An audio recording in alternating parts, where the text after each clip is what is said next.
आतंकवादियों के नेताओं को प्रधानमंत्री कार्यालय में बुला के वार्ता करते थे, बिरयानी खिलाते थे। यह मजबूर सरकार की तस्वीर थी। और मजबूत सरकार की तस्वीर यह है कि मोदी जी के राज में कश्मीर में धारा 370 को धाराशाही कर दिया जाता है और एक देश में एक निशान, एक विधान, एक प्रधान बना दिया जाता है। यह अंतर आता है। यह है मजबूत सरकार और मजबूर सरकार का अंतर। और इसलिए हम सब लोगों ने तय किया है कि मोदी जी के नेतृत्व में मजबूत सरकार चली है और आगे भी मजबूत सरकार मोदी जी के सरकार नेतृत्व में चलेगी। यह हम लोगों ने तय किया है। मजबूर सरकार क्या थी? हर दिन हम भ्रष्टाचार सुनते थे। ये इतने लाख करोड़ का स्कैंडल हो गया, ये इतने लाख करोड़ का स्कैंडल हो गया।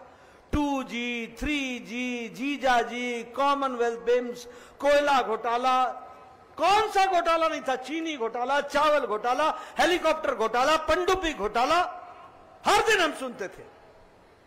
और मजबूत सरकार मोदी जी के नेतृत्व में 10 साल में एक भी घोटाला नहीं हुआ। यह मोदी जी की सरकार रही। यह भी हमको समझना चाहिए। मित्रों, मैं बार बार बोलता हूं कि कांग्रेसी तो पढ़ते नहीं है बेचारे, इनको पढ़ाई लिखाई से तो मतलब नहीं है कोई, ये जानते कुछ नहीं है।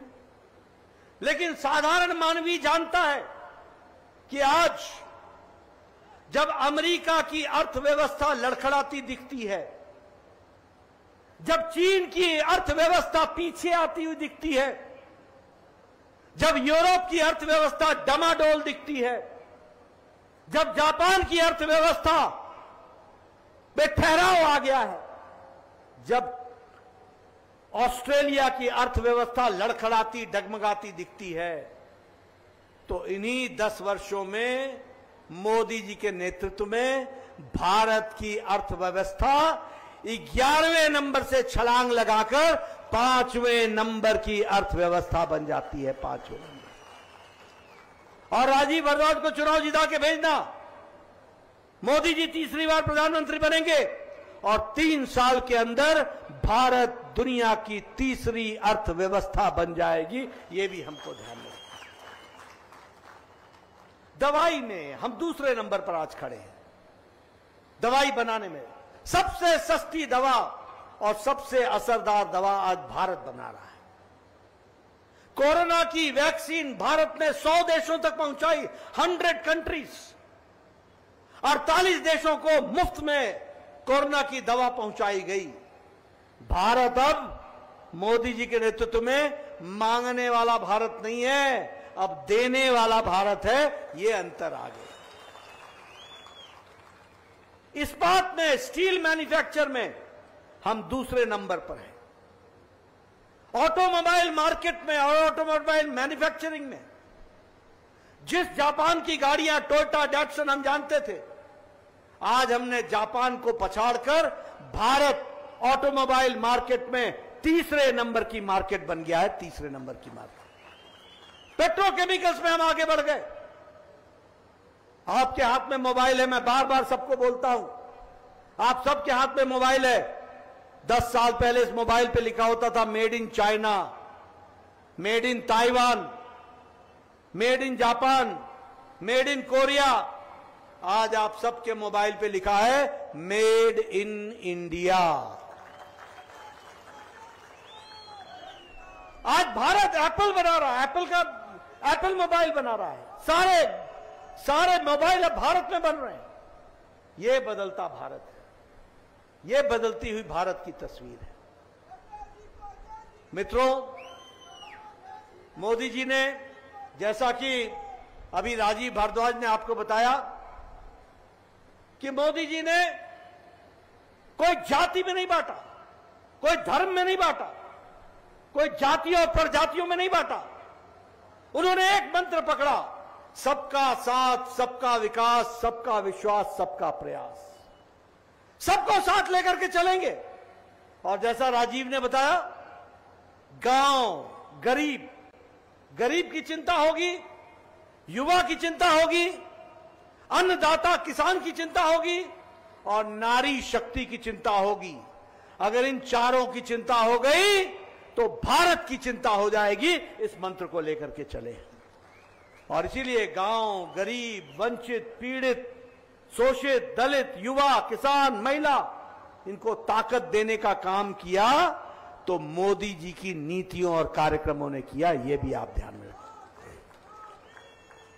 मित्रों, ये यहां सब बैठे हैं, मैं देख रहा हूं विपिन सिंह परमार, हंसराज, हमारे सभी विधायकगण, कुछ लोग विधायक पहली बार भी बने।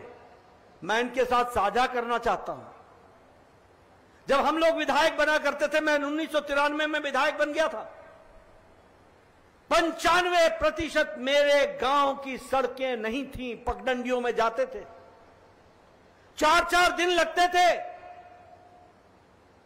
कहीं गाड़ी छोड़ करके पैदल चढ़ते थे।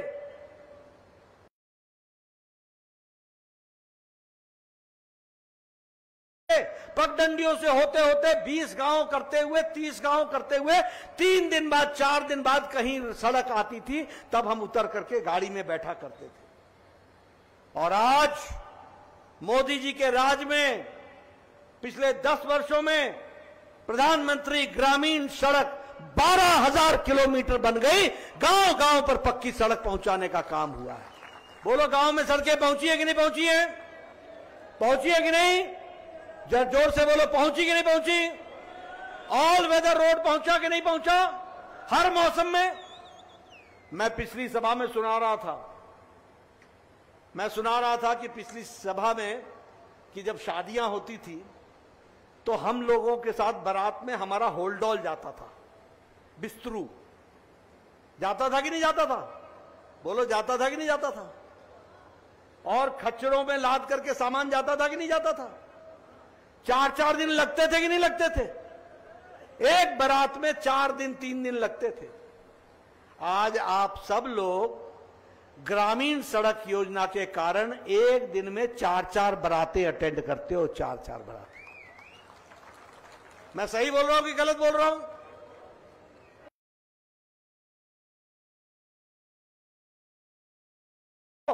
एक शादी अटेंड करते हो, फिर बोलते हो मैं चलिया, अगला अगला अगला। कार को सेल्फ स्टार्ट करते हो और स्टार्ट करके एक गांव, तीसरा गांव, 5वां गांव, 10वां गांव, और रात को आकर के अपने घर में सोते हो। ये बदलता हिमाचल है, ये बदलता भारत है। देखो क्या मजेदार बात है, आज गांव में भी बच्चा, छोटा बच्चा, मैं सही बोल रहा हूं तो मुझे आपने शाबाशी देनी। आजकल गांव में भी छोटा बच्चा जब पापा आता है तो उससे मोबाइल छीन करके अपना खेल खेलने लगता है। देखा है कि नहीं देखा है गांव में? और ये कांग्रेसी बोलते थे भारत अनपढ़ है, यहां डिजिटल क्या करेगा, यहां वाईफाई की क्या जरूरत है। अरे उनको मालूम नहीं, मोदी जी के राज में 1.5 लाख पंचायत में ऑप्टिकल फाइबर पहुंचा दी गई है और 2 लाख गांव को कॉमन सर्विस सेंटर से जोड़ दिया है। और उनको यह भी नहीं मालूम कि जिसे तुम अनपढ़ कहते थे, आज सब्जी बेचने वाला भी डिजिटल पेमेंट लेता है, डिजिटल ट्रांजैक्शन करता है। यह बदलता भारत, यह गांव की मजबूती। गांव, गरीब। अब मैं गरीब की बात करूं, आज 80 करोड़ लोग, और जब मैं 80 करोड़ की बात करता हूं तो 28 लाख लोग हिमाचल के हैं जिनको 5 किलो गेहूं या 5 किलो चावल, 1 किलो दाल मोदी जी आपको हर महीने पहुंचा रहे हैं। और इसका अंतर क्या हुआ है? इसका अंतर यह हुआ है कि भारत के 25 करोड़ लोग गरीबी की रेखा से निकल आए हैं, वो ऊपर आ गए हैं गरीबी की रेखा से। और ये मैं नहीं कह रहा, ये इंटरनेशनल मॉनिटरी फंड बोल रहा है, ये मैं नहीं कह रहा, ये हमारी नीति आयोग बोल रही है कि 25 करोड़ लोग गरीबी की रेखा से निकल आए हैं। ये परिवर्तन आ गया है। और राजीव भारद्वाज को चुनाव जिता के भेजना। अगले 5 साल तक 5 किलो गेहूं और 5 किलो चावल मिलता रहेगा, ये बात को आप ध्यान में रखिए। प्रधानमंत्री किसान सम्मान निधि, मैं यहां बताना चाहूंगा किसान सम्मान निधि की दृष्टि से कि लगभग 11 करोड़ लोगों को प्रधानमंत्री हर चौथे महीने 2000 रुपए भेजते हैं और जयराम जी ने उसमें जोड़ने का काम करने का तय किया था हर चौथे महीने।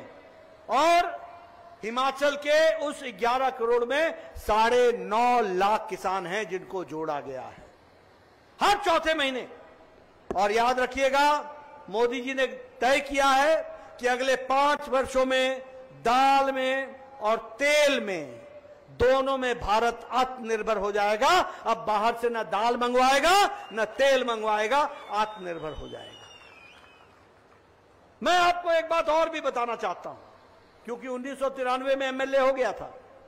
ये जगदीश जी बैठे हमारे डिप्टी कमिश्नर होते थे, डीसी साहब होते थे बिलासपुर में। मैं आपको बताना चाहता हूं 1993 में, उस समय हमको हमारे बीडीओ आके बताते थे, नड्डा साहब आपको खुशखबरी देनी है। मैं पूछता था खुशखबरी क्या है? बोलते थे आपको इंदिरा आवास योजना में एक पंचायत में 2 मकान मिले हैं, बताओ ये किसको दूं? मैं कहता था बीडीओ साहब आप अपने पास ही रख लो, मैं क्या बांटूंगा, 1 अनार 100 बीमार कैसे बांटूंगा, ये तुम ही रखो अपने पास, तुमको मुबारक। आज मोदी जी ने 4 करोड़ घर बना करके दिए, 4 करोड़ घर।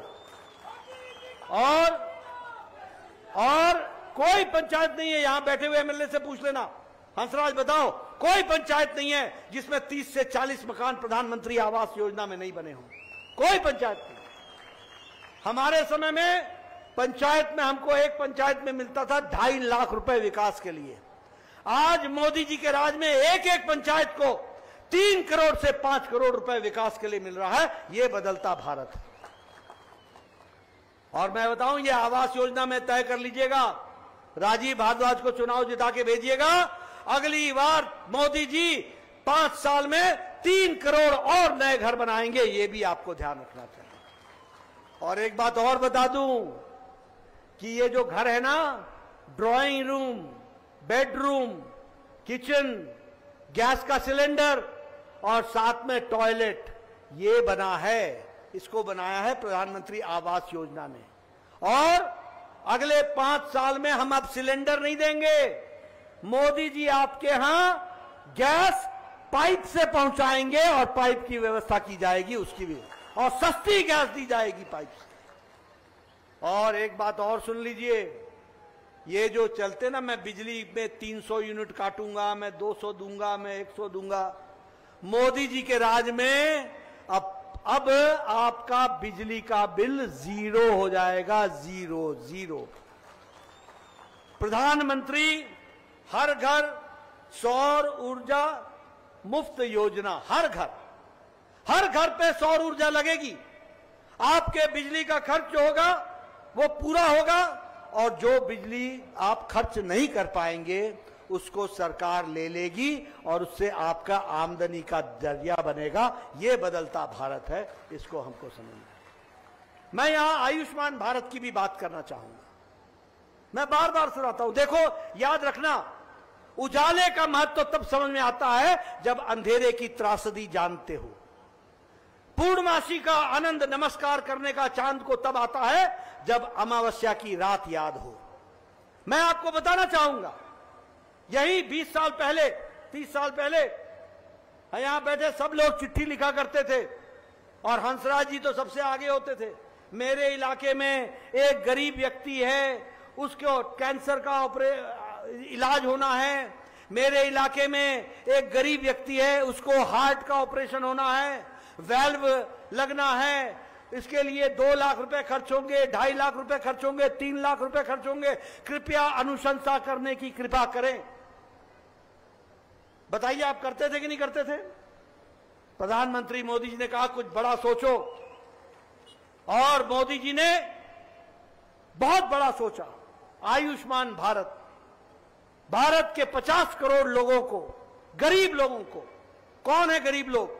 रिक्शा, मैं बार बार बताता हूं, रिक्शा वाला, ठेला वाला, रेडी वाला, फेड़ी वाला, सब्जी वाला, बस का ड्राइवर, बस का कंडक्टर, ट्रक का ड्राइवर, ट्रक का कंडक्टर, क्लीनर, हमारे होटल में वेटर, हमारे यहां बर्तन मांजने वाला, ऐसे गरीब लोग, बाल काटने वाला सैलून में, कूड़ेदान से प्लास्टिक इकट्ठा करने वाला, ऐसे गरीब लोगों को मोदी जी ने सालाना, हर साल गंभीर बीमारी से लड़ने के इलाज के लिए 5 लाख रुपए की व्यवस्था की। 5 लाख।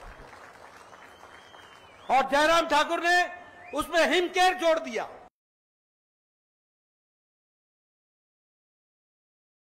अब मैं आपको बताना चाहता हूं, मोदी जी ने तय किया है, जिस किसी की भी उम्र 70 साल से ऊपर की हो जाएगी, कोई भी बहन, कोई भी माता, कोई भी बुजुर्ग, कोई किसी भी जाति का, किसी भी धर्म का, किसी भी इलाके का, किसी भी आमदनी का, अमीर हो या गरीब, सबको मोदी जी की तरफ से आयुष्मान भारत का 5 लाख रुपए सालाना का कार्ड मिलेगा।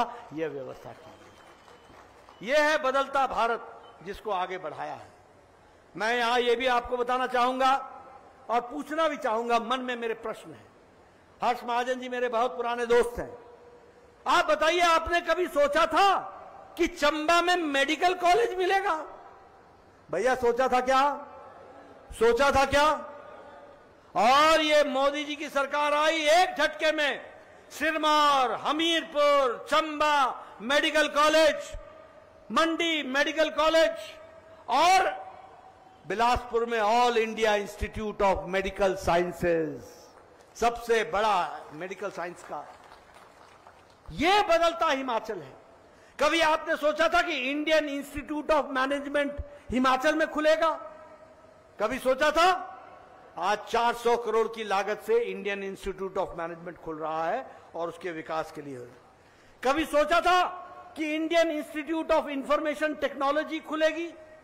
आज हिमाचल में Indian institute of information technology, इसका श्री गणेश हो रहा है। कभी आपने सोचा था कि आपको हमारे इसमें ये ड्रग पार्क मिलेगा? कभी सोचा था? आज बल्क ड्रग पार्क आपको हिमाचल को मिला है। कभी सोचा था कि मेडिकल डिवाइसेस पार्क मिलेगा? आज मेडिकल डिवाइसेस का पार्क आपको मिला है। कभी आपने सोचा था कि नेशनल हाईवे की बहार आएगी?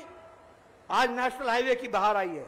आज हंसराज बोल रहे थे, सुरंग बना दो, इधर से निकाल दो, उधर से निकाल दो। ये हिम्मत इनको कहां से आई है? ये हिम्मत इनको इसलिए आई है कि मोदी जी प्रधानमंत्री हैं, इसलिए ये होकर के रहेगा। ये अंतर है। और आपको तो खुशी होनी चाहिए कि आपके ही चंबा के एमपी हमारे बने हैं। अब ये सारी बातों के लिए मैं इनको जिम्मा देता हूं कि ये चिंता करें कि चंबा की कोई भी बात हो, और हंसराज तो हमेशा बोलेगा ही, वो तो आवाज उठाएगा ही, तो उसकी आवाज को निर्णायक मोड़ तक ले जाने का काम हर्ष जी आपका होगा। पार्टी ने आपको सांसद बनाया है, चंबा की चिंता करना आपका काम होगा। ये आपको देखना होगा। मित्रों, आपको जानकर खुशी होगी। देखो सोच का अंतर। हम लोग क्या बोलते थे? देश का अंतिम गांव, देश का अंतिम गांव, प्रदेश का अंतिम गांव। मोदी जी ने कहा नहीं, ये देश का अंतिम गांव नहीं है, ये देश का पहला गांव है, पहला गांव। और उन्होंने वाइब्रेंट विलेज बनाया, और वाइब्रेंट विलेज के लिए अलग से पैसे की व्यवस्था की। और आपको जानकर के खुशी होगी कि हिमाचल में भी 75 ऐसे गांव चुने गए हैं जो वाइब्रेंट विलेज हैं, जो बॉर्डर के पहले गांव हैं। और वहां पर विकास, विकास का मतलब सड़क, विकास का मतलब स्कूल, विकास का मतलब डिस्पेंसरी, विकास का मतलब प्राइमरी स्कूल, ये व्यवस्थाएं करने का काम मोदी जी ने लिया है। बोलिए, हिमाचल बदल रहा है कि नहीं बदल रहा है? बदल रहा है कि नहीं बदल रहा है? मित्रों, ये इस विकास की कहानी को हम आपके सामने रखना चाहते हैं। मैंने आपको बताया कि 12,000 किलोमीटर की सड़क बनी है। मैं यहां यह भी बताना चाहता हूं, शायद इस बार मुझे डीएस ठाकुर जी के विधानसभा के चुनाव में जाने का मौका मिला था, डलहौजी। मैं चंबा नहीं आ पाया था, पर मुझे दुख है कि आपने यहां से कमल नहीं खिलाया, और कमल न खिलाने का मतलब क्या होता है वो भी आपको समझ लेना चाहिए। ये हम कोई नैयर जी को या किसी को या मैडम नैयर को हम चुनाव जिताने नहीं आए हैं, हम चंबा के भले के लिए आए हैं और चंबा को भला करने के लिए आए हैं। इस बात को हमको समझना चाहिए। और इसीलिए मैं आपको बताना चाहता हूं, ये जो सरकार है ना, जो अभी सरकार है, ये बैक गियर सरकार, इसमें फ्रंट गियर है ही नहीं। ये आगे चलती नहीं है, ये बैक गियर लगाती है। 900 इंस्टीट्यूशन, इसमें गियर ही नहीं है, फर्स्ट गियर है ही नहीं, ये बैक गियर लगी हुई है। 900 इंस्टीट्यूशन बंद कर दिए, 900 इंस्टीट्यूशन। बोलो नैयर जी का क्या गया, मैडम नैयर का क्या गया? मैं याद दिला रहा हूं आपको, मैं बताना चाहता हूं कि किस तरीके से गलत निर्णय आपको कितनी दूर तक ले जाते हैं। आज 900 650 के आसपास ऑफिसेज और इंस्टीट्यूशंस बंद हो गए, स्कूल्स बंद हो गए। किस तरीके की स्थिति आकर के खड़ी हो गई, यह हमको समझने की जरूरत है और जानने की जरूरत है। और इसलिए मैं निवेदन करना चाहता हूं, अब कमल खिलेगा और हमेशा कमल खिलेगा, इसकी चिंता कीजिए। मैं यहां यह भी बताना चाहता हूं, 2024 में आया हूं, जब 2029 में आऊंगा तो याद रखिएगा कि मोदी जी के नेतृत्व में विधानसभा में भी 33% महिलाएं होंगी और लोकसभा में भी यहां से भी महिलाएं होंगी। ये फर्क आ जाएगा। लेकिन मैं आपको ये काली घटा जो है बैक गियर सरकार की, वो भी बताना चाहता हूं। क्या है वो काली घटा? पिछले साल ट्रेजेडी हुई, त्रासदी आई, फ्लड्स आए। आप बताओ कोई कांग्रेसी नेता आया था? बताओ कोई कांग्रेसी नेता आया था क्या? आया था? राहुल गांधी आया था आपकी चिंता करने? प्रियंका गांधी आई थी, इलेक्शन में बोल रही थी ये मेरा घर है, यहां तो मेरा घर है, तो घर भूल गई? कोई आया था क्या? लेकिन आपका बेटा एक बार नहीं 4 बार आया, 4 बार, और सब जगह गया। मनाली से ऊपर गया, मंडी गया, सिरमौर गया, शिमला गया, हर जगह ट्रेजेडी देखी। और मोदी जी ने जब जब मैं यहां आया, उन्होंने हमेशा 200 करोड़ रुपए, 200 करोड़ रुपए, 200 करोड़ रुपए हमेशा दिए। और आपको जानकर खुशी होगी कि मोदी जी ने फ्लड बाढ़ राहत के लिए 1782 करोड़ रुपए भेजे, 1782 करोड़ रुपए।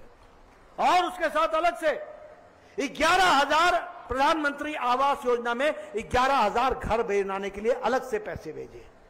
और इसके साथ साथ टूटी हुई सड़कों के लिए 2,700 किलोमीटर की सड़क, ग्रामीण सड़क बनाने के लिए पैसे अलग से भेजे।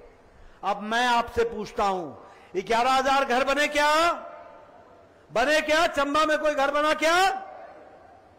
सड़क बनी कोई? ये बैक गियर सरकार है भैया, ये क्या बनाएंगे? बोलो, ऐसी सरकार को रहने दोगे क्या? रहने दोगे क्या? ये ऐसे लोग हैं जो खा पी करके चल देने वाले हैं। बोलो, महिलाओं को मिल गया वो पैसा? मिल गया? और वो हमारे सारे एम्प्लॉय रेगुलराइज हो गए क्या? और वो युवाओं को मिल गया वो बेरोजगारी भत्ता? मिल गया क्या? ओ भाई, ये सब लोग ऐसे हैं, सभा चट कर जाते हैं, सभा चट, अपना काम हुआ, चलते बढ़ो। मित्रों, मैं यहां एक बात और बताना चाहता हूं। ये कांग्रेस पार्टी है जो घमंडिया गठबंधन है, घमंडिया गठबंधन, इंडी अलायंस, मैं बार बार बोलता हूं, ये 2 बातों का अलायंस है। एक, ये परिवारवादी पार्टियों का जमावड़ा है। ये सब परिवारवादी पार्टियां हैं, ये सब परिवार को बचा रही हैं।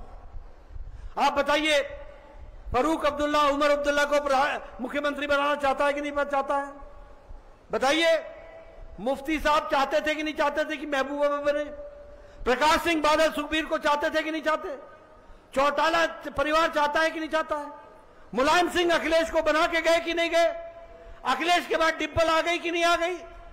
आप बताइए, लालू, लालू के बाद राबड़ी, राबड़ी के बाद तेजस्वी, तेजस्वी के बाद तेज प्रताप, तेज प्रताप के बाद मीसा, मीसा के बाद बीना।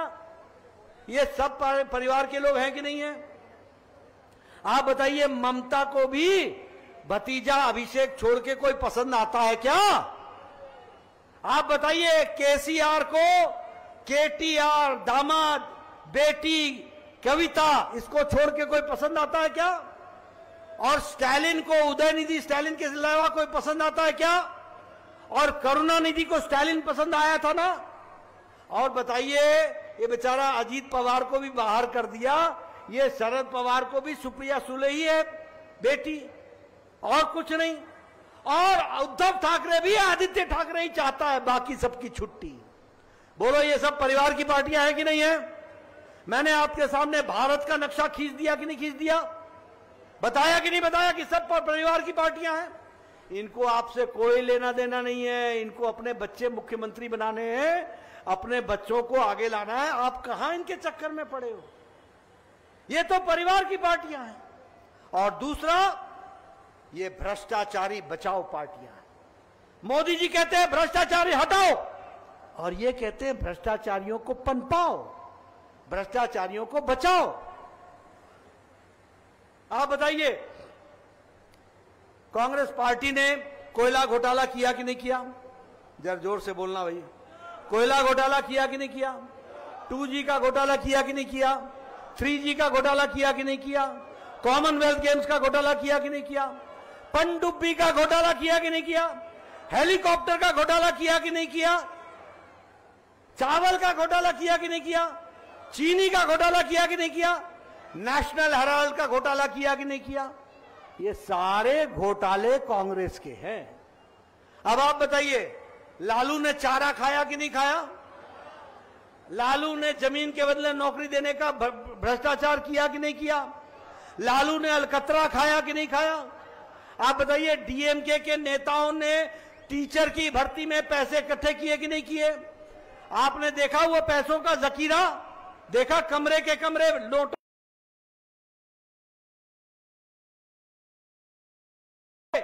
कांग्रेस के मंत्री के पीए के नौकर के घर से, सुनो, मंत्री क्या होगा वो समझो आप। कांग्रेस के मंत्री के पीए के नौकर के घर से 38 करोड़ रुपए निकले। ऐसा तो उनका नौकर है, तो मालिक कैसा होगा? एक कांग्रेस एमपी के घर से निकले 350 करोड़। 18 मशीनें नोट गिनने वाली लगानी पड़ी, 18 मशीनें 3 दिन लगे। बोलो, ये भ्रष्टाचारी पार्टियां हैं कि नहीं है? और ये सब पैसा दिल्ली पहुंचाते हैं कि नहीं पहुंचाते हैं? दिल्ली दरबार में देते हैं कि नहीं देते हैं? आप बताइए, ये भ्रष्टाचार, ऐसी भ्रष्टाचारी, हर तरीके का भ्रष्टाचार। वो स्टालिन परिवार, वो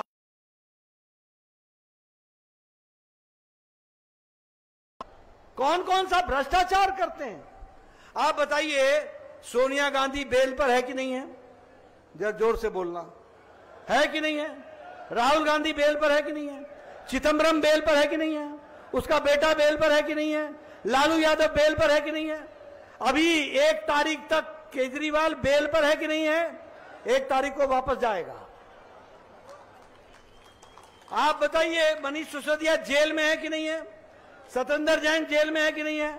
आजम खान जेल में है कि नहीं है? टीएमसी के मंत्री जेल में है कि नहीं है?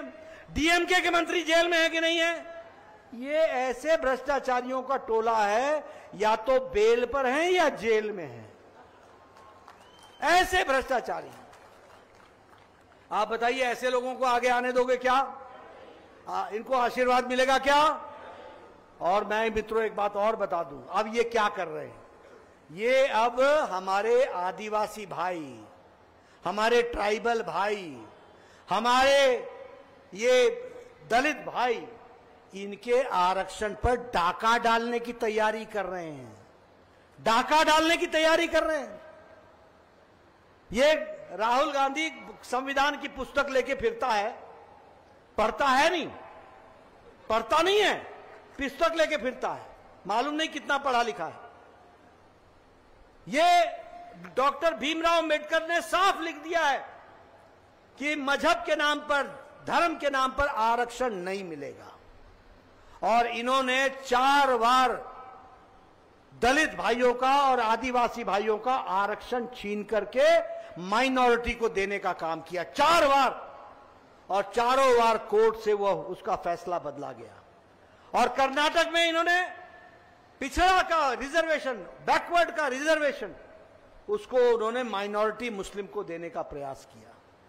बोलो ऐसी सरकार को आने दोगे क्या, जो आपके आरक्षण पर डाका डाले, जो ट्राइबल के आरक्षण पर डाका डाले? ऐसे लोगों को आने दोगे क्या?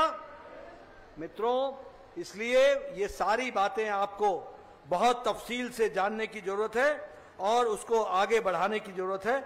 ये मैं आपको बताना चाहता हूं और उसको आप जरूर पूरा करोगे, ये भी मैं जानता हूं। मैं एक बात और भी बता देना चाहता हूं, ये जो घमंडिया गठबंधन है, ये राम विरोधी है, ये सनातन विरोधी है और ये राष्ट्र विरोधी भी है। मैं बड़ी जिम्मेवारी के साथ कह रहा हूं, बहुत जिम्मेवारी के साथ। आप बताइए, यूपीए की सरकार ने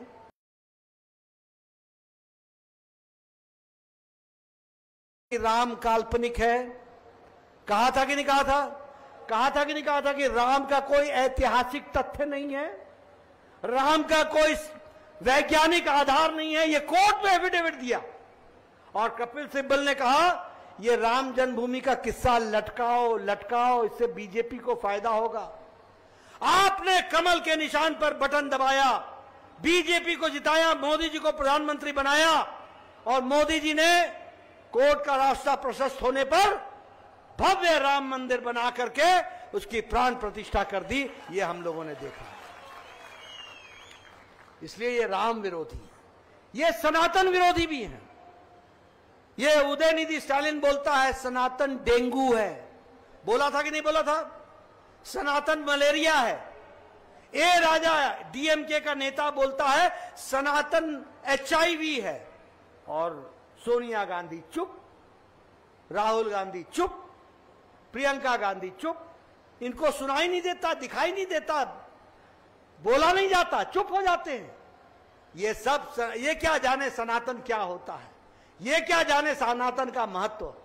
ये तो भारतीय जनता पार्टी के ही नौजवान जानते हैं कि सनातन का मतलब क्या है। ये तो करोड़ों लोग जानते हैं कि सनातन का मतलब क्या होता है। और ये राष्ट्र विरोधी भी है। आप बताइए, बाटला हाउस में आतंकवादियों को मारने का काम हमारे मदन शर्मा ने किया था और वहां जब आतंकवादी मारे गए थे तो उस समय का मंत्री खुर्शीद आलम बोलता है कि सोनिया गांधी इतनी दुखी हुई कि फपक फपक के रोई। किसके लिए? आतंकवादियों के लिए। बोलो, ये राष्ट्र विरोधी काम है कि नहीं है? आप बताइए, जवाहरलाल नेहरू यूनिवर्सिटी में नारे लगते हैं अफजल हम शर्मिंदा हैं, तेरे कातिल जिंदा हैं। अफजल कौन था जिसने पार्लियामेंट पर अटैक किया? अफजल कौन था जो उसका मास्टरमाइंड था? और उसको सजा किसने दी? सुप्रीम कोर्ट के जज ने। उसको माफी किसने नहीं दी? भारत के राष्ट्रपति प्रणब मुखर्जी ने।